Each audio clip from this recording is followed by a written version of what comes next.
Okay, hello everyone. Welcome to session talk 2 for day 1. My name is Melissa Krishnawati. Will be your moderator for this session. I would like to introduce the speaker for this session, Pak Fauzan Erich Emmerling. Pak Fauzan is a senior engineering manager at Noon E-commerce, Python developer since 2010 and the co-founder of Python ID Jogja. In this session, Pak Fauzan will deliver a talk about growing with Pydantic and FastAPI. Without further ado, the stage is yours, Pak Fauzan. Okay, hi, thanks, Melissa.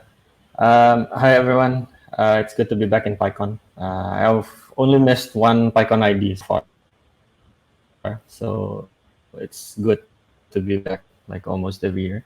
Hopefully this year I'll give a session that will provide a lot of insights for those attending the sessions. So yeah, today I'll be talking a bit about how we do things at Noon. So what's different this year is I am no longer in Indonesia this year. So now I am in Dubai. So I'll give you a bit of an insight of like what are we doing here in Dubai. So yeah, I'll start with my slide, I guess. Melissa, can you please put my slides online? Okay. So yeah. Hi from Dubai. Usually I'm from Jogja or attending live. Been attending live twice in Surabaya. Last year was from Jogja. This year I'm from Dubai. I've been here for about more or less 6 months now. So it's interesting how changing a country gives you a different insight. So yeah, I'll share more on what happens here, what happens in the tech scene, especially in the company I work with. I'll give you more view on that one.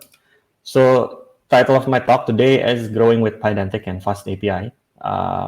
These two are like amazing tools. We use this a lot after we migrate from Flask. So previously we were using Flask. So a bit about me. I'm currently senior engineering manager at Noon Grocery. So Noon Grocery is a vertical in Noon e-commerce ecosystem. I'm currently managing the teams end to end. I'm an Indonesian in Dubai. In the company itself, now we have 5 people in tech who are from Indonesia. I'm a Python user since 2010. So this is almost 12 years now, so 11 years going 12. I joined Python ID in 2013. I co-founded Python ID Jogja chapter, or now they call it PyJo. I'm an engineer by heart. Like since I was a kid, I like to build things, starting from Lego blocks and stuff. So yeah, now I enjoy building things that gives impact for people.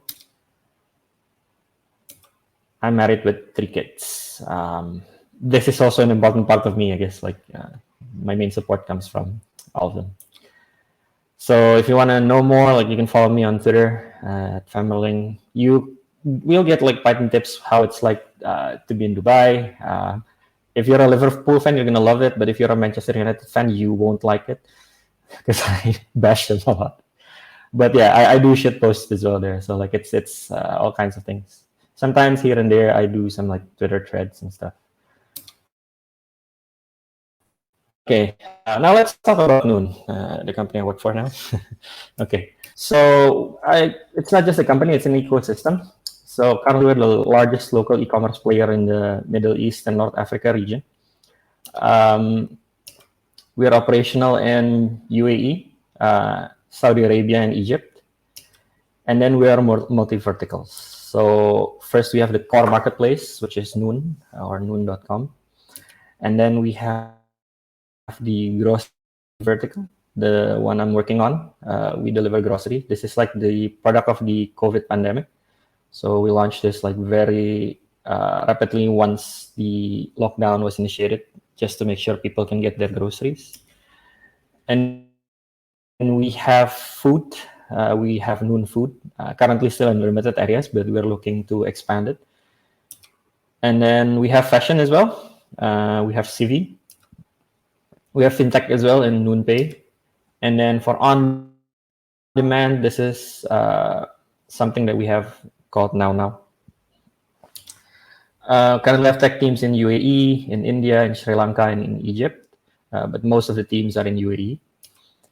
Now let's talk about the challenges that we face. Why I have this talk and like why I want to share it.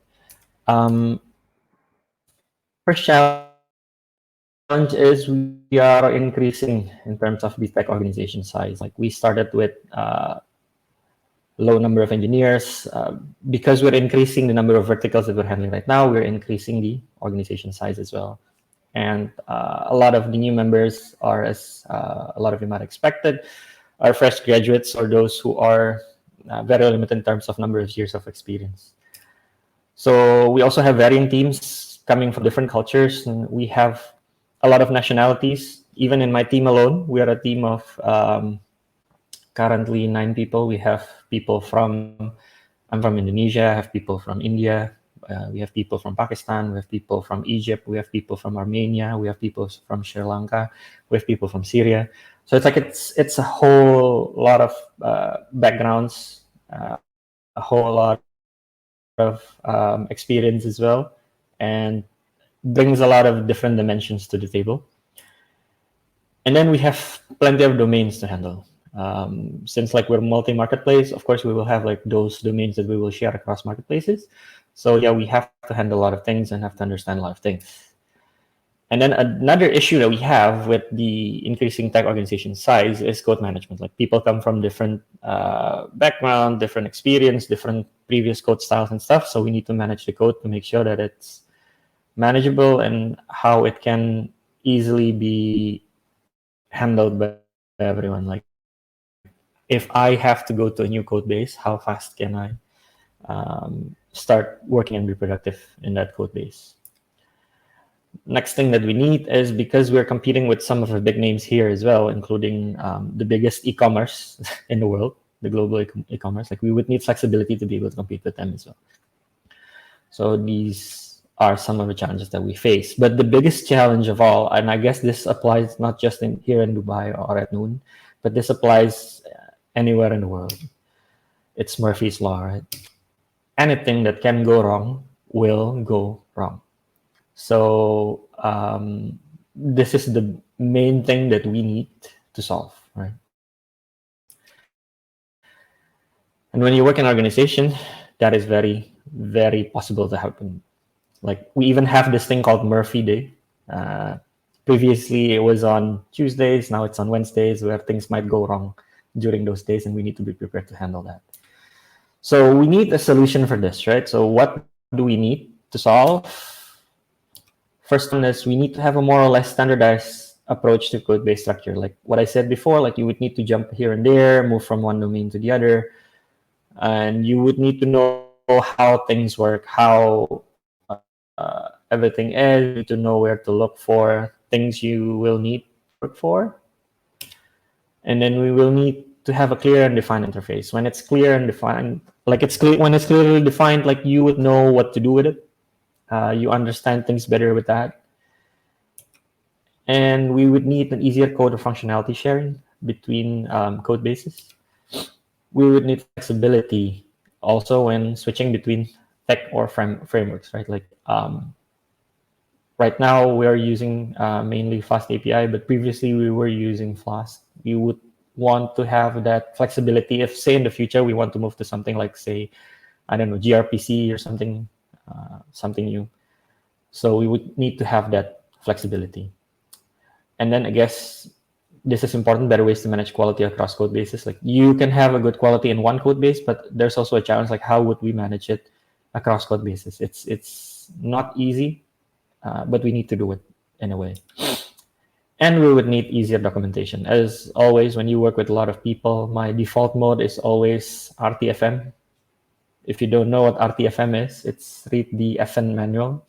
So yeah, we would need something that would be able to generate that and see how it is for the teams. Right? So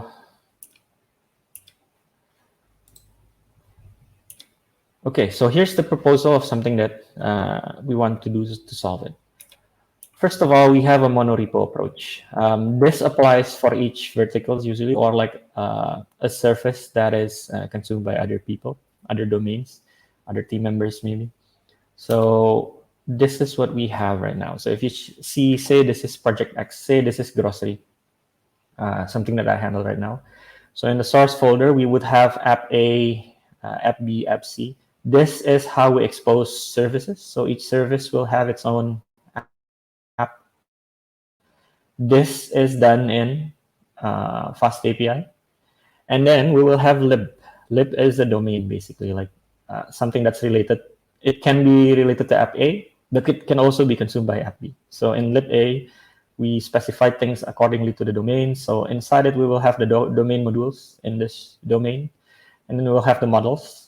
We use context a lot. So we use this because we know that you would need the proper context to be able to handle things within that functionality. So it might be different, say, if you're handling it from web, if you're handling it from another service, if you're handling it from, say, a worker or a consumer or something, we could have different contexts here. And this is how we read things. And then we have contract. Contract here will apply as the interface that we will use, right? Like this is where Pydantic plays. So everything here is the model contract that we are using throughout the app. So this one is the one that we use to connect to databases mostly. This one is what we will handle within the app itself. I'll explain more later on in the next slides.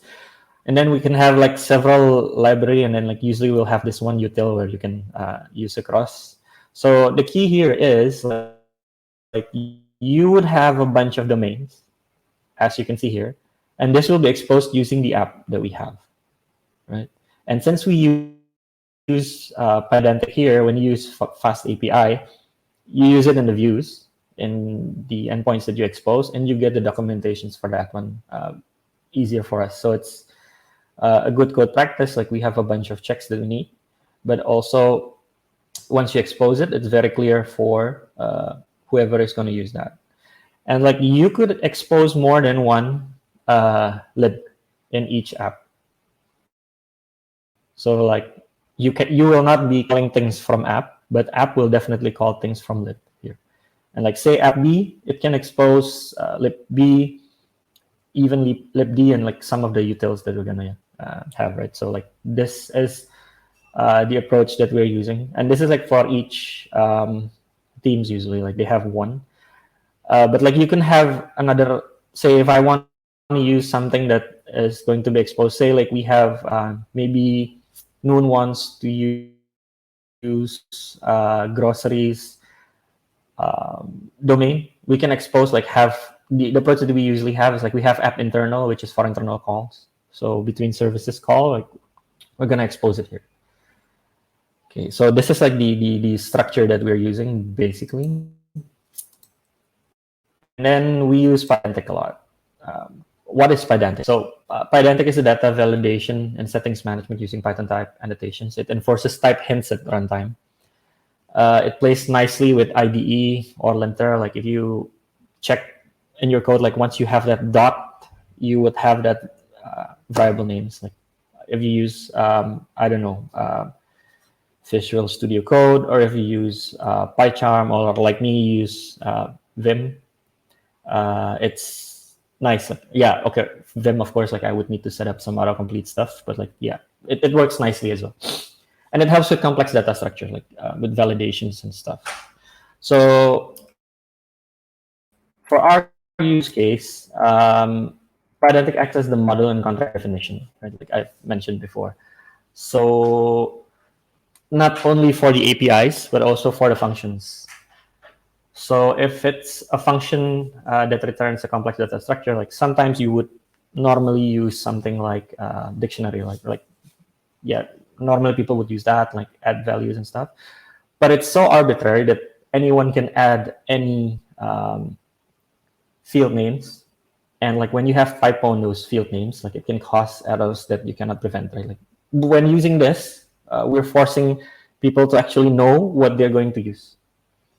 And when you return this Pydantic object, it's easier for anyone as well. Like if you need a JSON, you just need to call the dict function and like it's gonna return the dictionaries. So like it's the basic model that we return. Other than of course like if you have like standard stuff where you return an integer or a string, it's just like we try to prevent using dictionaries as return type as much as possible for this one.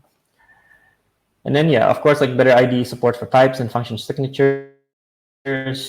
It reduces the number of errors, right? Like what I mentioned before, and then it acts as a validation layer.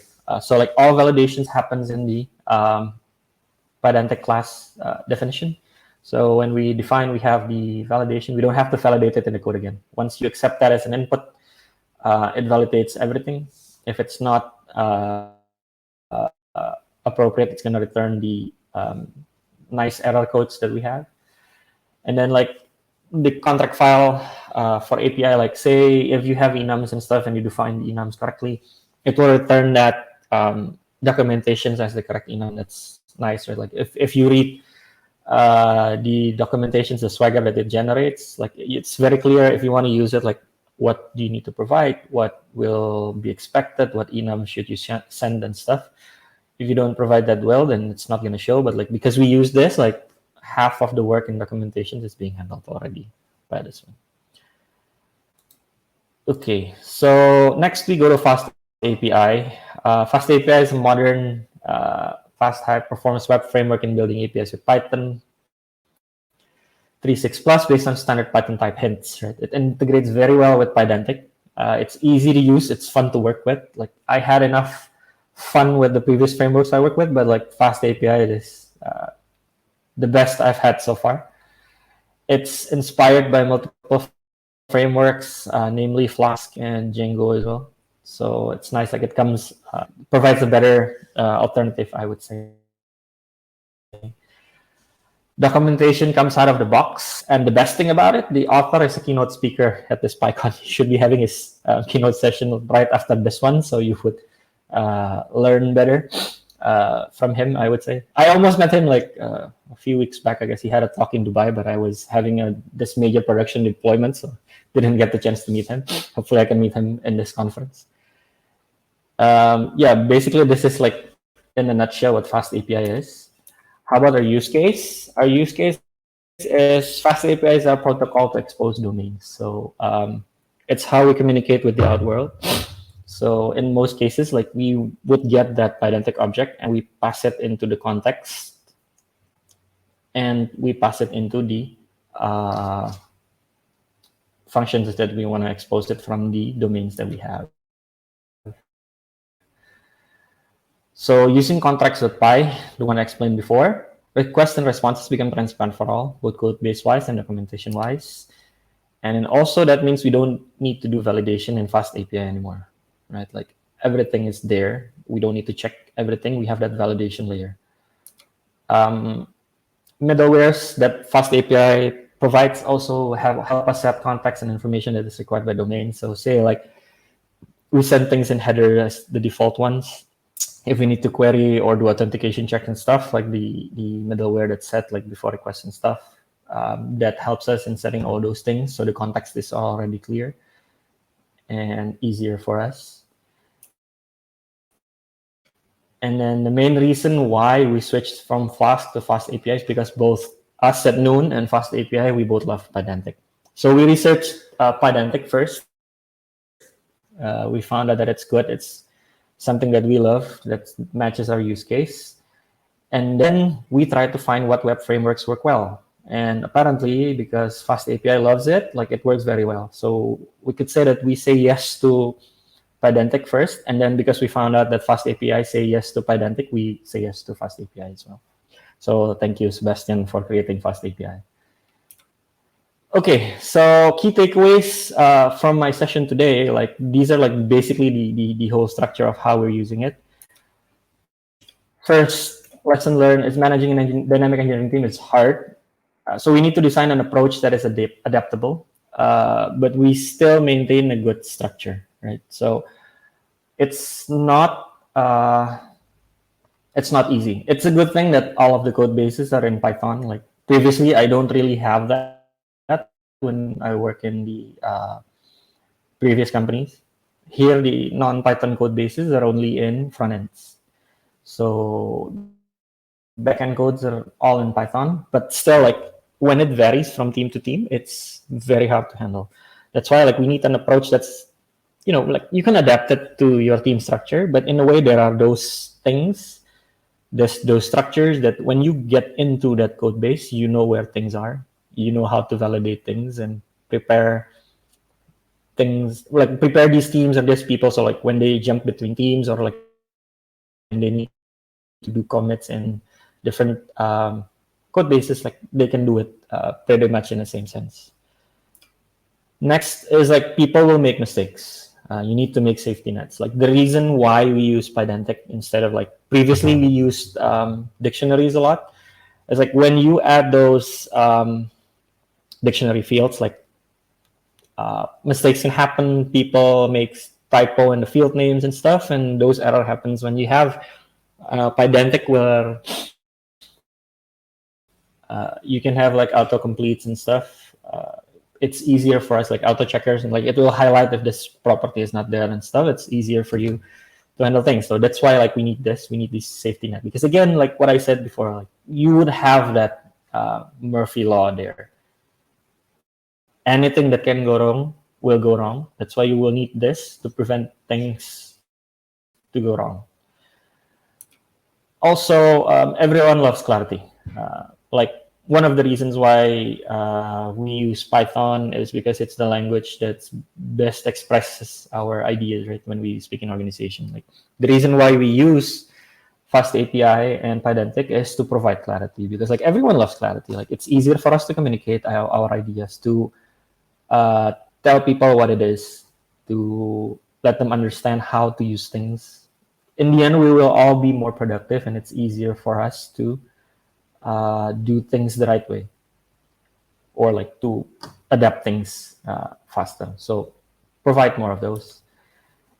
And then always innovate with time, right? What worked then does not always work now. So why we switched is because we try to innovate. We used to come from a very different background where we need to deliver fast. Like we have a very big competition and we need to innovate fast. So we try to do things and like when your team is still small, it's easier. It worked then, right? Like with the code structure we have. But like as we grew in terms of team size and all, and like we have lesser time to deliver things, we need to innovate. This is one of the ways. Like I'm not saying that this will always be the correct way for us, but at least for now it is. But like we would also look at other possibilities going forward on what will work in the future. But like in doing that, like we try to have something that will enable us to be more flexible, to change, to innovate and stuff going forward. Like that's why like we have a strict contract using Pydantic. Who knows? I don't know. Like maybe in the future we switch to other frameworks or other ways to expose things. We can still use that contract, that validation will still be valid, the data that we're using, but like we can switch the protocols and the tech that we want to use. So like consider it like say if we move to say gRPC, the contract file that we have, that will be our proto buffers going forward. Like the definition will be clear and that will be what we use as the definition in that framework. Something like that. So yeah, I guess that's all. Any questions? We have a long time, I guess, here for questions. Any questions so far? Okay, I'm seeing from the Hupilo, there are still, oh, sorry, there are one question. Wait a minute, Okay. I will show it to you. He is asking about, is it a good practice to validate with Pydantic fields that require TP connections? For example, check if a username already taken. from Aditya Dharmawan. Okay, so for this one, for validations that requires connections to database or something, like once you receive that Pydantic object, you get that value and then you do the database check. Like, if you want to do it in the Pydantic level, you can, but I would not suggest that because that would be like a what you call that?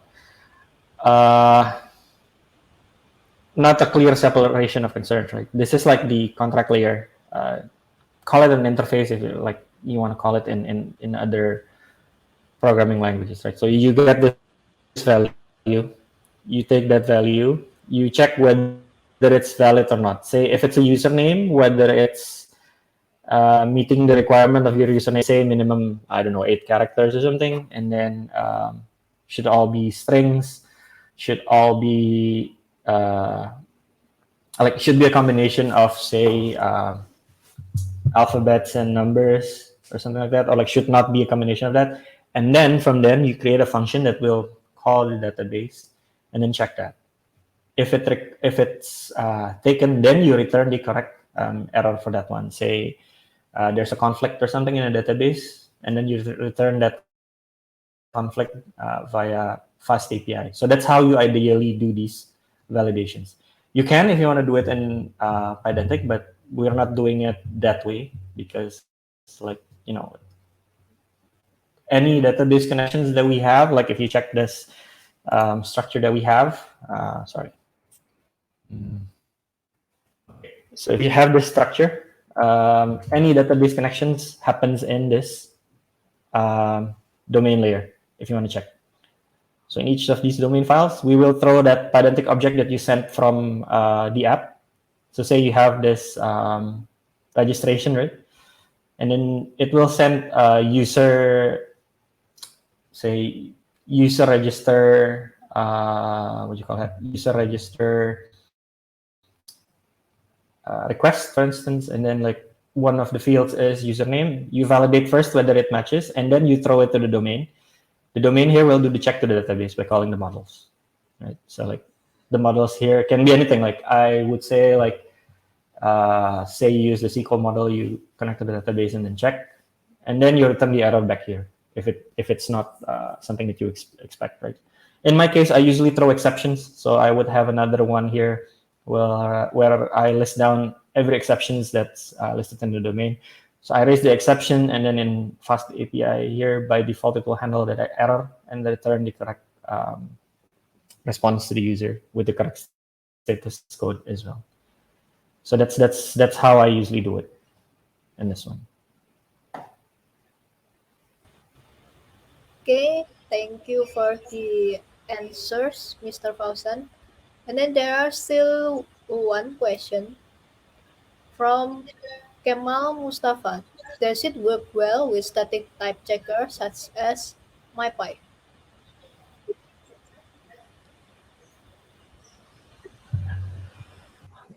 Interesting. We haven't really used it with this one, but I guess it should for Pydantic. It should work well, I guess. I mean, like it's basically they're using Python typing, right? If it works well with MyPy, then it should. I'm not familiar with MyPy, but like I'm thinking like this is using the standard library, so I think like it should be working well with that one.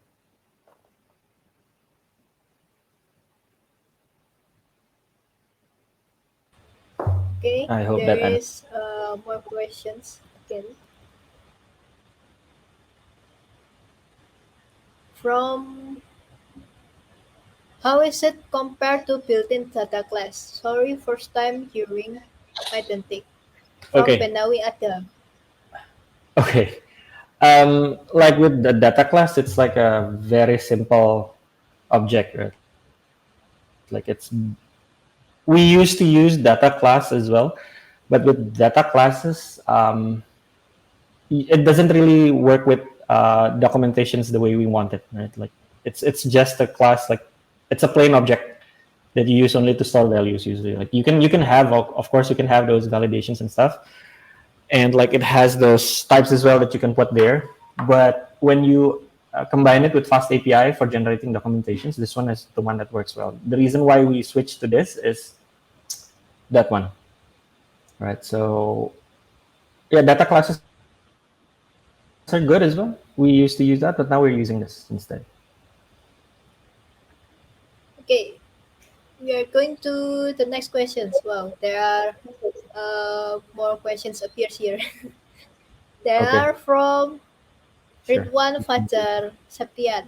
Should we use Pydantic in CI/CD level with new pull requests submitted, or is better to use it on Docker file if we want to deploy the new version of our service? Um, okay, so in our use case,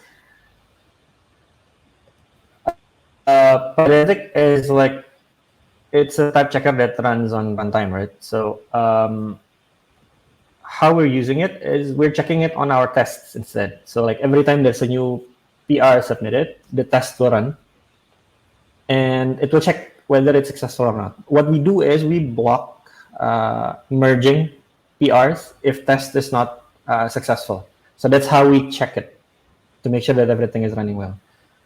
So we don't use it in actually like in Docker files. Like the things that we execute here are mostly like the test. So we have a healthy test. I would not say the goal of our test is in terms of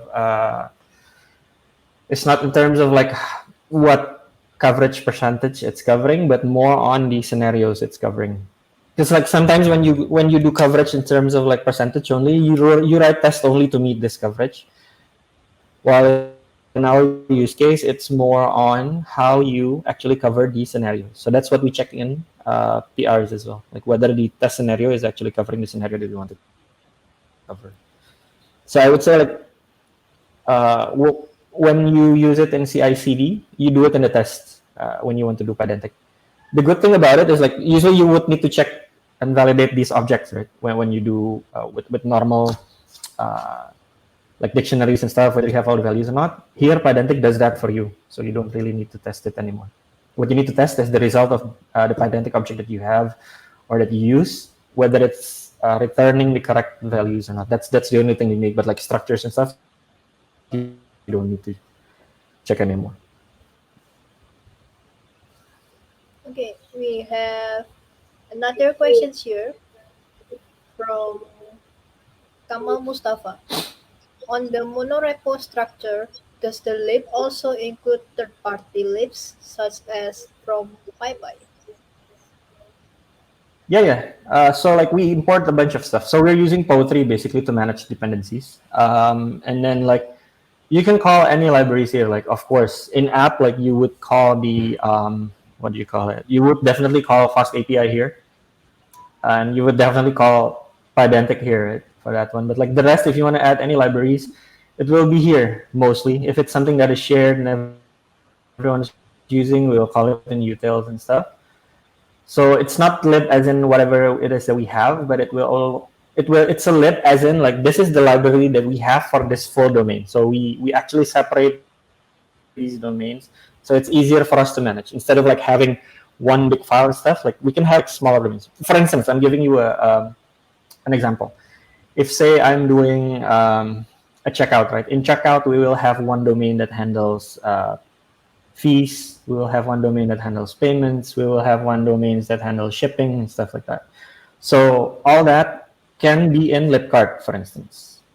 So if say you're talking here, this is for cart, like in this domain, we would have that smaller domains, and that could include other third-party libraries that we want to use. Of course, like who can work without other third-party libraries right now, right? Like, but yeah, you can do it both here and here. But since we keep most of the logics here, this one will import less and less as compared to this one. Because whatever is here, it's only like something that we use to expose, but the rest happens here. So even like workers, this is just for us to initiate the worker, but the logic will call anything here instead of like actually putting it here. So it's cleaner for us. This files here, the files that are in app are mostly like just smaller sized files. Okay, there is more time here, so I will mouse to another question from Safri Sure. Sliro Sumatis. I have a little bit experience in Python, but I have some experience in Java web framework. If I want to learning creating web app using FastAPI and Python, in your opinion, how long? Okay, interesting. Fast API is easy to learn. Like, I bet you within maybe within a week, you can already have like a fully functioning web application. Like, if you go from Java to Python, it's quite easy. It's just that you need to change your mindset not to like not to code in Java when you're doing Python. Like, I have an example of a team member who does that. So like, and I have to refactor the codes. It's like reading Java but written in Python language. It's it's a different one. It's a different approach that you usually use. But like, it's easier. It's always easier to learn Python compared to Java and other stuff. Like I previously came from a similar background as well. I use PHP and Java, and then I learned Python in like less than a week, I guess, and have a fully functioning application during that time as well. So yeah, especially with Fast API, like very simple, very easy to learn. Like do the sessions after this with Sebastian, the Fast API keynote. Join that one. Like it's gonna give you a lot of insights for that one. Okay, maybe this is the last questions because to the further time. Okay. So from Aditya Dermawan, can we use one Pydantic based model for code creation and partial field update? You can. You can. So one base model, right? We always have like uh not always, like we have those that differentiate. So depending on the use case, like we will have different base model. But like if it's creation and partial field update, you can. It's just you need to define which one is optional and stuff, right? So, but like say if it's a partial field update, like you would need the identifier to be correct, and that won't be checked. That's also possible.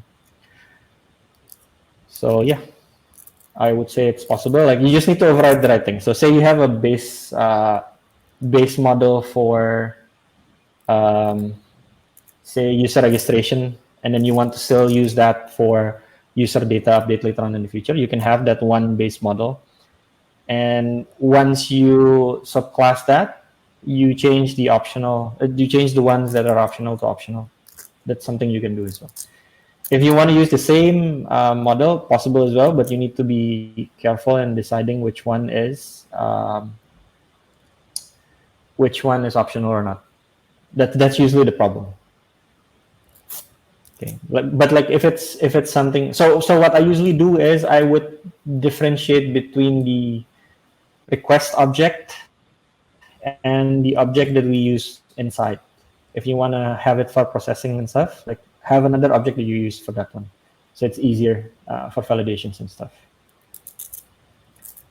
Yeah. Okay, I see there's no more question again in here. Also, we almost ran out of time. So, um, Okay. thank you for the amazing talks that you have shared to us, Mr. Fauzan. So, it Okay. certainly opens a new perspective for us. In this stage, we are uh, what an awesome session from now. So thank you so much, Okay. Mr. Fauzan, for this session, and also for all of you. Thank you for who already participate in this session. Allow me to close this session and see you in another sessions. Bye. Thank you. Bye. Thank you. Thank you.